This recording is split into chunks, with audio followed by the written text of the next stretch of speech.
যে ঘরের মধ্যে রাতের বেলা ঘুমানোর আগে এই একটি সূরার আমল করা হবে, সেই ঘরের মধ্যে রিজিকের ফেরেশতা রিজিক নিয়ে আসবে।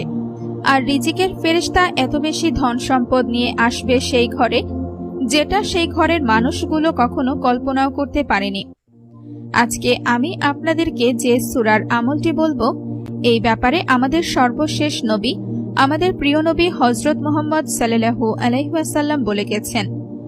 আর তাই আমি আপনাদের সবাইকে বলবো, আপনারা যারা ধনী হতে চান, আপনারা যারা গায়েবী ধন সম্পদ পেতে চান, আপনারা যারা আপনাদের দারিদ্রতা থেকে চিরজীবনের জন্য বেরিয়ে আসতে চান, তারা এই আমলটি কোনোভাবেই ছাড়বেন না।